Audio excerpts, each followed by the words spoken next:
ഈ കാണുന്ന സ്ത്രീ തുമ്പിയിട്ടാണ് മരണപ്പെടുന്നത്. ഇവൾ ഒരു ദിവസം ഇവരുടെ കല്യാണ ആൽബം നോക്കിക്കൊണ്ടിരിക്കുമ്പോൾ ഇവൾക്ക് പെട്ടെന്ന് തുമ്പൽ വരുന്നു. പക്ഷെ അത് പകുതിയിൽ വെച്ച് തന്നെ നിന്നു പോവുകയാണ്. ഇതിപ്പോ എന്തപ്പത്?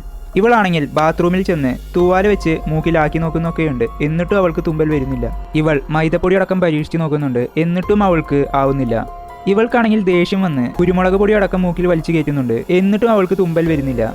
അങ്ങനെ അവൾ ഡ്രില്ലിംഗ് മെഷീൻ അടക്കം പരീക്ഷിച്ച് നോക്കുന്നുണ്ട്. ഇപ്പോൾ അവൾക്ക് തുമ്പൽ വരുന്നു. അവൾ ശക്തമായി തുമ്പുന്നതോടൊപ്പം അവളുടെ മൂക്കിൽ നിന്നും മാംസം പോലെ എന്തോ ഒന്ന് പുറത്തു വരുന്നു. അത് അവളുടെ തലച്ചോറായിരുന്നു. അവൾ അവിടെ വെച്ച് തന്നെ മരണപ്പെടുകയാണ്. ഹേ ഫ്രണ്ട്സ്, നിങ്ങൾക്കും ഇതേപോലെ തുമ്പൽ പകുതിയിൽ വെച്ച് തന്നെ നിന്ന് പോയിട്ടുണ്ടോ?